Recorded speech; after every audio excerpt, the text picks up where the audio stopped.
This video may contain spoilers from the previous. Remember, it's been established that you're warned. Can you believe it? The success story is over, and what's the final word? The answer was, we're not in alignment with Roman utter during the final third of the episode that pretty much sums up the final game for the entire family, and the brutal realities of the situation they pondered for the entire season about. They're not serious people, as their father used to say, and they'll never be as serious as Logan Roy, no matter how hard they attempt. The perfectly crafted finale revealed our betrayal, reconciliation, unity, and a return to your childhood. And the ending caused me to feel empty in my stomach, and it was in the most poetic fashion feasible. Let's review, dissect the key points that was to learn in this particular episode. Let's dive into it. Here's the 4th season of Succession episode 10, The Conclusion Explained. To let you know, the video may contain spoilers. The conclusion of this show was masterfully crafted for repetition, skillfully emphasizing the profound resolution of the central storyline. However, it also subtly conveyed a bittersweet realization that the characters' lives would persist beyond the finale, which might evoke a sense of melancholy in younger viewers. This was the final attempt to keep the company. It was also a chance to allow Kendall to be crowned and become the person his father had said would never become. This episode similar to Kendall's episode, and that's precisely the reason we watched it play out the way it did, as it's not solely about Kendall, despite his belief that it is. I'll break the video into parts by the end for each character. Kendall. Jeremy Strong did an amazing performance as Kendall. The episode could see that Kendall was at a disadvantage following the acquisition, appearing as if Matsson had a larger votes from board members and could be successful in getting the acquisition approved. And with Romanoff and her mother, Kendall took on the vessel on his own.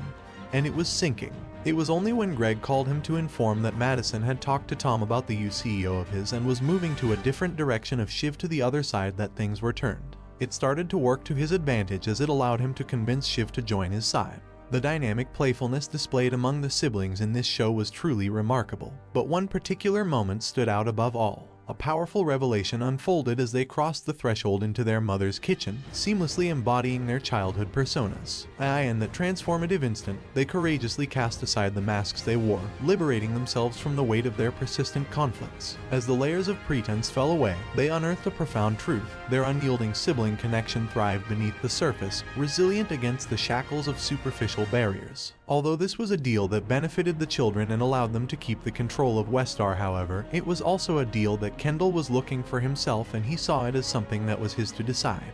He would become the CEO, and Roman would be being the social director or something similar to that. This would show a huge difference in accountability and how Roman viewed his siblings. He believed it was his perfect person to be the person for the job. With him sitting in the chair of Logan, with his feet on the table, Ed was already starting to get over his head. I believe that this was something that Skiff was aware of, and that is the reason she resigned and not letting her vote count, in the sense that she wasn't favorable to their being in charge, which meant that he was unable to vote with just one vote, 7 votes to 6. The fervor Kendall was feeling to get Shiv to get the votes and ensure the stability of the business was something you could feel was at the heart of Kendall. It was also his dream in life. He even said that his father had told him when he was just 7 that he would assume the reins, and that it was logical for him to understand why it literally became the center of his universe. It was what he had always wanted and believed he earned. With Kendall having previously stated that the 3 siblings had to stand to show solidarity in order to be seen, and Kendall experiencing an entire and complete meltdown, it was contrary to what he had said and revealed the division that existed. The emotion, passion, and desire took hold of the young man, and he was late, with Kendall losing out on the Waste Star. We watched him enter an elevator, and then with Colin following him behind him, that was the sole appearance he resembled to his father. He was a man who represented in nothing other than. Kendall did not appear to be a murderer, as his father had said. In a way, the man was kind of there, an unsettling end for the character, and with the realization that his story was likely to go in the future, it was evident that his world was shattered. Everyone was in the same boat as Kendall, and nobody was more hurt than he does too. The sound effects of running water in the forefront when the show ended with us hearing the sounds Kendall was hearing might be an unsettling reminder of what happened to the waiter in season 1. Are you still on the edge of your seat? This could be. Roman was the one we caught up with Roman following the events towards the end of the last episode. There were cut marks on his face because of fighting with protesters. He was with his mom, showing the kind of person was his mother, telling her that she was taking care of his needs, and he reiterating that she wasn't. This proved that he was the most fragile of the 3. Also, the way he hid from what was happening, particularly with the events that weren't going his way. the three siblings forming a band in solidarity following Matsson's abandonment of Shiv. It did seem that Roman was the one who was left out the most in the dynamics. Shiv has an accent, Kendall has a voice, Roman does too, but it's not the most booming on the stage, and I believe that the perceived weakness that he showed during the funeral of his father was precisely what turned against him. And Roman knew it also the case, even though the truth was that he wasn't in agreement with it. Roman along with Shiv were not sure about their decision to let Kendall to assume the position of C in the way should they keep a hold of the position. We saw that Roman was a CO of Waystar, and that showed that he was not keen on Kendall to lead the way in the event that Shiv altered her opinion. He changed as well. Roman was required to take the lead of someone else, and it seemed like it was this way for some time. Roman was announcing what we saw take place in episode 2 of season 4. Logan took him to his seat and told him that it was supposed to be him in his corner, but it fell on deaf ears. It was quite poetic that Roman ended in being the one who was on the picture of the handing over of the Waystar to Matsson, because Roman was the one who was told Roman was the weakest among the more. Logan's passing was at the forefront of his thoughts, and there was a touching moment between the three siblings as they were watching their father's scream. Roman was broken and revealing the extent to which he did grieve for his father, but we also were able to see Shiv smiling and reminiscing about her father. Also, Kendall with a tear running down his face. The last few moments of bonding that were there for the two siblings. Although Roman was tempted to follow the footsteps of his father and run the company and feel that his father would like his son to take over the company, he not likely to succeed for as Kendall was around. I believe he eventually realized that by Roman being in an establishment with a smile as he gazed at a drink, I believe it proved that he wasn't traumatized by what had happened. He was able to continue with his life with no worries. There weren't any long-lasting consequences. It was not like his brother or Shiv. Skiff was a yo-yo during this episode, and it's easy to imagine the reason why she was all over the place, with that media projected it like Shiv was wearing Matsson in her hands like puppets. It was evident the fact that it was something Matsson didn't enjoy. Although he said he was happy with it, Shiv was too much for Matsson. He was seeking a person like us, a CEO that he could influence and represent the business. Tom is exactly what caused Skiff's fall. She was too eager to get it but didn't want to let her brother need to take the reins. I believe Shiv was grieved by the reality she was hurt by the fact that Kendall and Roman were a travesty to her, looking at the crown and dragging her away. It was her feeling that similar things would occur time and time again. She was criticized by the board members as Kendall talked about how him and Roman had secured the deal, but in actual fact, they didn't. In addition, she was able to see how Kendall changed when the two of them were sitting in Logan's chair. She realized that he could make the same mistake again, and he'd also do a bad job at it. She wasn't sure Kendall was sufficient, which was the reason we watched her leave the voting when it came time for her to vote. There was truth to the meeting room, which created huge discord between the three siblings. She spoke about how Kendall believed that he had the highest importance among the three, and that she was not sure that he would be a good candidate for the job. The fact that she was adamant about refusing to Kendall and then laughing at him and scowling at him indicated what she was thinking of him and how she didn't like him even the slightest. The last time we witnessed Shiv as she sat in the car with Tom in the final moments when we could not hear any words spoken. Tom held out his hand and she slid hers into the car. An empty feeling was there, along with the brutal realization that she'd suffered a lot during this time. Similar to Kendall had gone through, she was in an affair. It was in that she had a child in the process with someone she had been so toxic with. As she stated in the beginning while she was in the relationship, Tom, once you've done the most awful things, you're no longer free. Maybe she did, but I am feeling the feeling of emotional entrapment.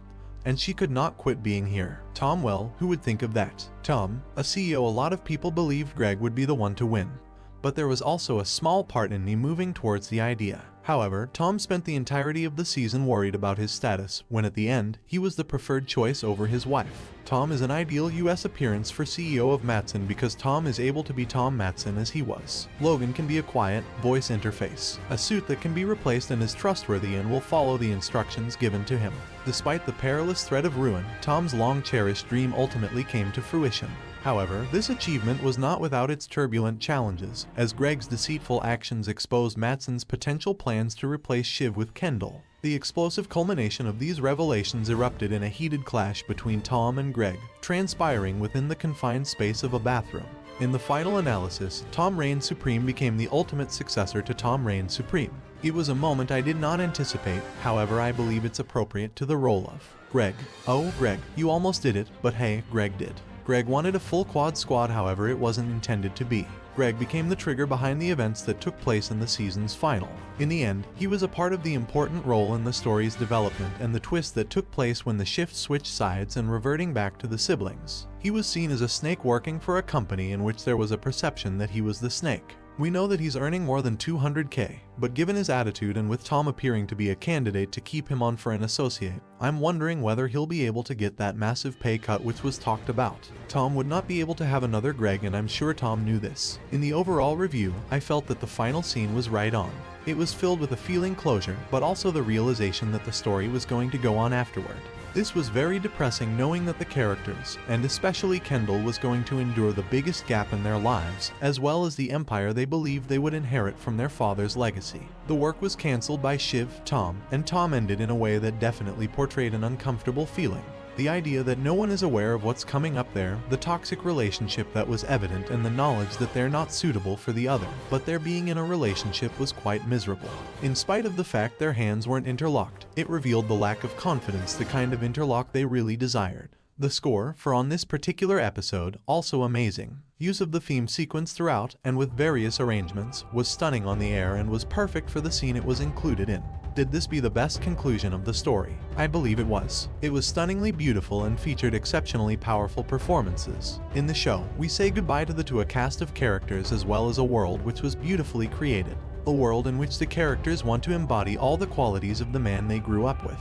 While he may not like many of his actions, they're not serious individuals. They're nothing and will end up remembered. That's it. Succession Season 4 Episode 10, the final episode explained. I'd like to express my heartfelt thanks to everyone who has stayed tuned in regularly and took part in the discussions to watch this fantastic show. Subscribe to ensure that you are able to do the same for the next show you like, as they will most likely, you'll be covered. If you'd like to view additional videos like endings, explanation of theories, predictions, as well as character breakdowns, click the button or alternatively, go to my channel where you'll find all of them. In the event that you'd like recommend me a film or show you'd like me review, head over on my Twitter at brainpilot_ and tweet me the show or movie you'd like me review in the coming weeks. Also, if you'd like to find out how I think of the latest films which don't quite get the attention of a dedicated video, go to my profile on Letterboxd. It's where I review the most recent releases in real time. What did you think about the conclusion? Comment below and don't forget to join the channel. We'll see you next time.